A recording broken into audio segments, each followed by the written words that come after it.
नमस्कार साथियों, आप देख रहे हैं P2R यूपी न्यूज। यहाँ पर आपको 10 मिनट में यूपी की 25 बड़ी खबरें मिलेंगी, तो वीडियो को पूरा जरूर देखें। आज की पहली खबर। आज 12 फरवरी 2026 को उत्तर प्रदेश में मौसम काफी हल्का गर्म हो रहा है। ठंड का असर कम हो गया है, कोहरा अब अंतिम चरण में है और दिन में तेज धूप निकल रही है। आईएमडी के अनुसार 11 से 14 फरवरी तक पूरे प्रदेश में मौसम साफ और शुष्क रहेगा। बारिश की कोई संभावना नहीं है। सुबह शाम ठंडक बनी रहेगी, लेकिन दिन में तापमान बढ़ने से गर्मी का एहसास होगा। न्यूनतम तापमान 8-12 डिग्री सेल्सियस और अधिकतम 24-28 डिग्री सेल्सियस के बीच रहेगा। आज का सबसे बड़ा इवेंट यूपी बजट पेश होना है।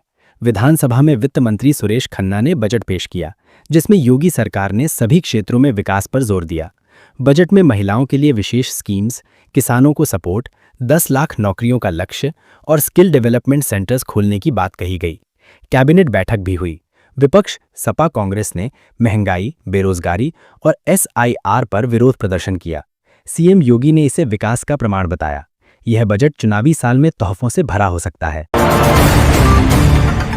वाराणसी के एक होटल में हैदराबाद से आए भाई बहन की लाश मिली। दोनों ने सुसाइड किया, मुंह से झाग निकल रहा था और कमरे से 6,61,000 रुपए बरामद हुए। पुलिस जांच कर रही है।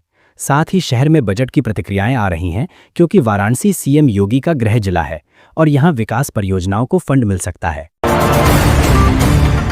कानपुर में बैंक कर्मचारी की जातिवादी टिप्पणी वाला वीडियो वायरल हुआ, जिसमें उसने खुद को ठाकुर बताकर ग्राहकों से बदतमीजी की। पुलिस जांच में है। साथ ही लैम्बोर्गिनी केस में आरोपी शिवम मिश्रा का सीसीटीवी फुटेज आया, जिसमें वो कार चलाते दिखा। अस्पताल में भर्ती होने के बाद भी गिरफ्तारी नहीं हुई। एक अस्पताल में नवजात की मौत पर एनआईसीयू रजिस्ट्रेशन कैंसिल। प्रधानमंत्री किसान सम्मान निधि योजना की आज 11 फरवरी 2026 की सबसे बड़ी खबर 22वीं किस्त को लेकर है।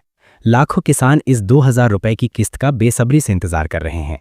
21वीं किस्त 19 नवंबर 2025 को कोयंबटूर, तमिलनाडु से जारी की गई थी, जिसमें करीब 9 करोड़ किसानों को फायदा हुआ और लगभग 18,000 करोड़ रुपए ट्रांसफर हुए।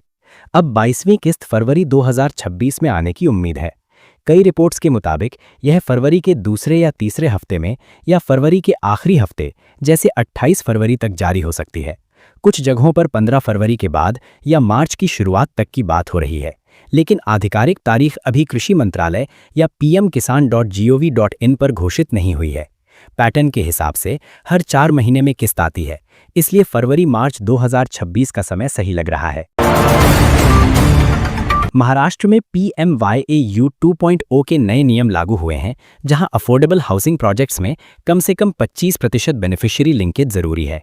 वसई के सुरक्षा स्मार्ट सिटी में 5,868 PMYAU यूनिट्स डिलीवरी के लिए तैयार हैं।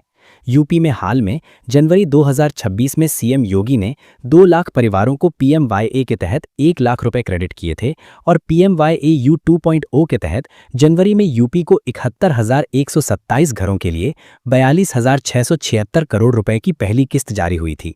233 BLC प्रोजेक्ट्स के लिए। बड़ा बवाल। बिजली बिल राहत योजना 2025-26 का तृतीय चरण जारी है। 100% ब्याज माफी, मूलधन में 15% तक छूट और चोरी के मामलों में भी राहत मिल रही है। उपभोक्ता जल्दी पंजीकरण करा लें, क्योंकि यह पुराने बकाये खत्म करने का अच्छा मौका है। यूपीपीसीएल ने सोशल मीडिया पर अपील की है कि आज ही आवेदन करें। ईंधन उद्धयभार से फरवरी बिल में 10% बढ़ोतरी पर विवाद जारी। यूपीपीसीएल ने नवंबर 2025 की उच्च बिजली खरीद दर के आधार पर यह लगाया, लेकिन नियामक आयोग ने नोटिस जारी किया है और 7 दिन में जवाब मांगा है।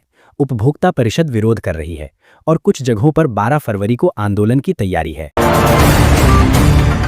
सीएम योगी ने नई स्कीम्स के लिए 43,565 करोड़ रुपए का प्रस्ताव किया, जो शिक्षा, स्वास्थ्य, कृषि, स्किल डेवलपमेंट, महिलाओं के सशक्तिकरण, रोजगार और इंफ्रास्ट्रक्चर पर फोकस करता है।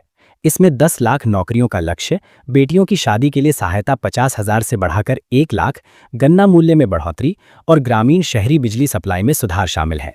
उन्होंने बजट को सबका साथ, सबका विकास का प्रतीक बताया, जो पूरे समाज के लिए है। फिस्कल डेफिसिट 3% पर कैप किया गया है।